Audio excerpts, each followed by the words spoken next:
በስመ አብ ወወልድ ወመንፈስ ቅዱስ አሐዱ አምላክ አሜን።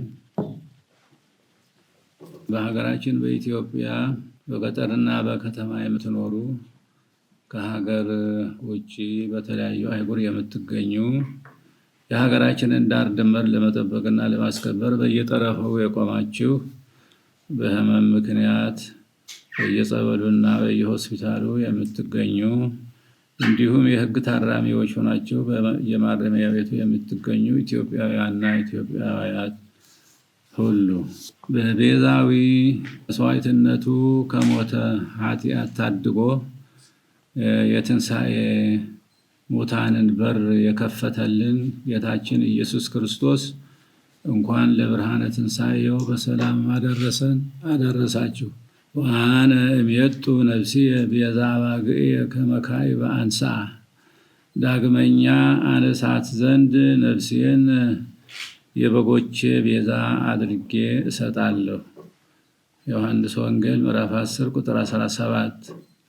ጌታችን አምላካችንና መድኃኒታችን ኢየሱስ ክርስቶስ በሰብአዊ ክዋኔው ሰው ቢሆንም በመለኮታዊ ክዋኔው የአብና የመንፈስ ቅዱስ ቃል ወይም ወልደ እግዚአብሔር ነው። በመሆኑም በሰብአዊ ክዋኔው ሟች ሲሆን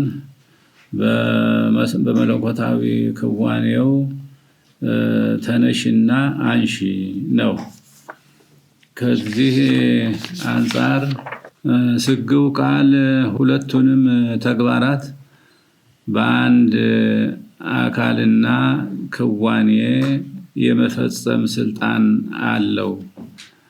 ይህም በመሆኑ ራሴን የማኖርና የማንሳት ስልጣን አለኝ በማለት እውነታውንና ምንነቱን አሳየ። ጌታችን ይህንን አስመልክቶ ከመሞቱና ከመነሳቱ በፊት ለቅዱሳን ሐዋርያት በተደጋጋሚ አስረድተዋል። ስለሆነም የጌታችን ሞትና ትንሣኤ ድንገተኛ እና የግድ ሳይሆን ታውቆ ያደረ የውድ እንደሆነ ከዚህ እውነታ እንረዳለን። ጌታችን ይህንን ተግባር በውድ ፈቃዱ የፈጸመው በእግዚአብሔር አሰራር ከዚህ ውጪ የዓለም ድህነት የሚከናወንበት ዕድል ስለሌለ ነው።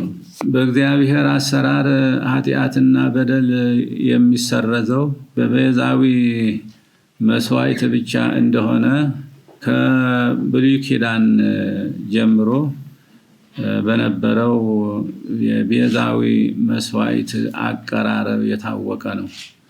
በመሆኑም የሰው ምልአተ ኃጢአት ሙሉ በሙሉ ሰውረው ሰውን ከሞት ቅጣት ነፃ ለማውጣት ብቃት ያለው ቤዛዊ መስዋዕት ወደ እግዚአብሔር መቅረብ ነበረበት። ይሁን እንጂ ለዚህ አይነቱ ቤዛዊ መስዋዕት ብቁ የሆነ ከፍጡራን ወገን ስላልተገኘ ለሊሁ መስዋዕት ወለሊሁ ሰዋኢ ወለሊሁ ተወካፌ መስዋዕት ማለትም ራሱ መስዋዕት ራሱ መስዋዕት አቅራቢ ሊቀ ካህናት ራሱ ተወካፌ መስዋዕት አምላክ ሆኖ የቤዛነታችንን መስዋዕት ራሱ በራሱ ለራሱ አቀረበ። በዚህ ቤዛዊ መስዋዕትም እኛን ከሞት ቅጣት ነፃ አደረገን። ትንሣኤያችንንም በትንሣኤው አበሰረ። በክርስትና ሃይማኖት የሚገኝ ፍጹም ድህነትና ነፃነት በዚህ ቤዛዊ መስዋዕት ላይ የተመሰረተ ነው። የተወደዳችሁ የመንፈስ ቅዱስ ልጆቻችን ምዕመናንና ምዕመናት፣ ጌታችን በትንሣኤው ትንሣኤያችንን ሲያበስረን የትንሣኤ ሰዎች ሆነን በመንፈስና በሞራል በማደግ ብርሃናተ ዓለም ልንሆን እንጂ እንደገና ጨለማው ኃይል መሳሪያዎች ልንሆን አይደለም። የሞቱና የትንሣኤው ምስጢር በንጹህ ሕሊናችን ካስተዋልነው ውስጣችን እሱን ለመቀበል የሚያዳግተው አይደለም። ከዚህ አንፃር በትንሣኤው አምነን ትንሣኤያችንን እየተጠባበቅን የምንገኝ ሕዝበ ክርስቲያን በቅን አስተሳሰብ በርቱዕ አእምሮና በኃይለ ሃይማኖት እየታገዝን ጨለማውን ዓለም ወደ ብርሃን ለመለወጥ መጣርና መትጋት ይጠበቅብናል። የጨለማው ዓለም መንፈስ ሊያጠፋን ካልሆነ በቀር እንደማይጠቅመን በተጨባጭ የምናውቀው ነው። ወደድንም ጠላንም ያለን ብቸኛ አማራጭ ብርሃንን መከተል ነው። እሱም እግዚአብሔር ነው።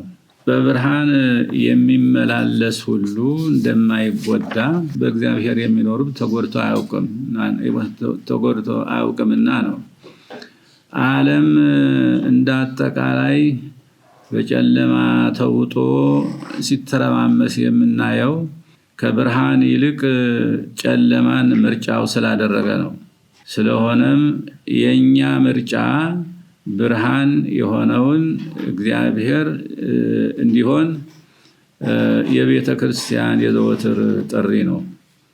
በመጨረሻም የትንሣኤን በዓል ስናከብር ዓለም በክፋቱ ያጨለመባቸውን ወገኖች ጦማቸው እንዳይውሉ ካለን ከፍለን የተራቡትን በማብላት የተጠሙትን በማጠጣት የታረዙትን በማልበስና የዕለቱ ደስታ ተካፋዮች እንዲሆኑ በማድረግ ቀኑ ለሁላችንም ፍጹም ብርሃን ሆኖ ይውል ዘንድ ክርስቲያናዊ ግዴታችንን እንድንወጣ ጥሪያችንን በእግዚአብሔር ስም እናስተላልፋለን። መልካም የትንሣኤ በዓል ያድርግልን። እግዚአብሔር ኢትዮጵያንና ሕዝቦቿን ይጠብቅ። ስብሐት ለእግዚአብሔር አሜን። ሚያዝያ 4 ቀን 2018 ዓ.ም አዲስ አበባ ኢትዮጵያ